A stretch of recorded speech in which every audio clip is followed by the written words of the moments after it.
कल तुम्हारा एग्जाम है। एग्जाम से पहले बस मुझे ये 2.5 मिनट बोलने दो। 2.5 मिनट बस मेरी बात सुन लो, क्योंकि इससे ज्यादा समय मैं नहीं लेने वाला हूं। और इन 2.5 मिनट में मैं तुम्हें बताने वाला हूं कि एग्जाम में कैसे हर एक सवाल में तुमको नंबर लेकर आना है। यानी सबसे पहला टारगेट हमारा ये होना चाहिए कि कल जो हमारा पेपर होने वाला है उसमें जितने भी सवाल आएंगे, ऑब्जेक्टिव्स को छोड़ के हर एक सवाल में हम 0 मार्क्स बिल्कुल भी नहीं लाने वाले। कुछ ना कुछ मार्क्स तो हम पक्का लेकर आएंगे। 2 नंबर का है तो आधा एक तो लेकर आएंगे, 3 नंबर का है तो कम से कम हम 1.5 नंबर तो लेकर आएंगे। एंड ये रियलिटी बोल रहा हूं मैं, ठीक है। मैं तुमको वो हाइपोथेटिकल सिचुएशन में नहीं डाल रहा हूं कि नहीं भाई कल पेपर है और 70 के 70 लेकर आओ, नहीं। कैसे हम हर सवाल में कुछ ना कुछ मार्क्स लेकर आएंगे, नंबर नहीं कटवाएंगे, उसके लिए आपको 3-4 चीजें करनी है। पहली चीज ये करनी है कि आज मैंने आपको जितना भी बताया है हर चैप्टर से, चैप्टर वाइज जो जो टॉपिक्स बताए हैं, हर एक टॉपिक को जाकर देखना है, उसके बारे में लिखना है। कॉन्सेप्ट, फॉर्मूला, डेरिवेशन, डायग्राम लिखना है, ठीक है। लिखोगे तो आज ताजा ताजा वो होगा, क्योंकि अभी आपके ब्रेन और हैंड के बीच में बहुत अच्छा कोऑर्डिनेशन हुआ है और वो आपके दिमाग को याद रहेगा।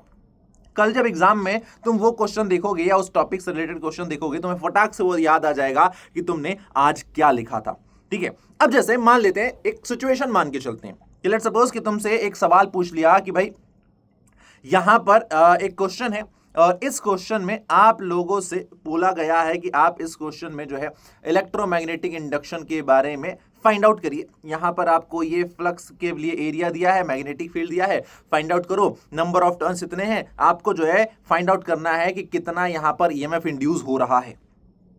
सवाल है, नहीं पता तुम लोगों को, तुम्हें नहीं पता कि ईएमएफ कितना होगा, कैसे फाइंड आउट करें। लेकिन आज हम लोगों ने Faraday laws of electromagnetic induction पढ़े थे, हमें second law of electromagnetic, first law of electromagnetic induction याद है। हम तो क्वेश्चन में सबसे पहले Faraday law of electromagnetic induction लिख देंगे।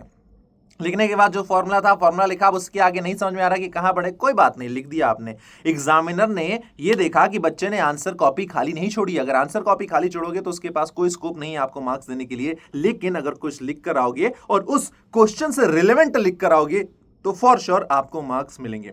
तो हर क्वेश्चन में यही चीज अपनानी है जो आपको ना आए, बट पहले एकदम फुल ऑन कोशिश करनी है कि हर क्वेश्चन तुम सॉल्व कर सको। और एग्जाम हॉल में कैसे आंसर लिखना है, तो शुरुआत सबसे पहले आप करना उस क्वेश्चन के साथ जिस पे तुम्हें 200% का कॉन्फिडेंस हो कि ये क्वेश्चन मैं सबसे बेहतर तरीके से लिख सकता हूं, इसका एक्सप्लेनेशन मुझसे बेहतर इस क्लास हॉल में कोई और नहीं दे सकता है। उससे आप शुरुआत करना, क्योंकि first expression is the last expression. और जिन क्वेश्चंस में आपको डाउट हो, जो क्वेश्चंस आपको ना समझ में आए, वो क्वेश्चंस आपको सबसे लास्ट में करना है, सो दैट जब एग्जामिनर उन क्वेश्चंस तक जाए तो उसका माइंडसेट ये बन जाए कि लड़का जो है, लड़की जो है जुझारू है और ये सवाल को करने के एटीट्यूड से आया है। हर क्वेश्चन का एक आपको स्ट्रक्चर रखना है। सबसे पहले आपको उस क्वेश्चन में लिखना है गिवन क्या है, फाइंड क्या करना है, देन उसके बाद उस क्वेश्चन में अगर कोई रिलेटेड डायग्राम है तो डायग्राम बनाइए।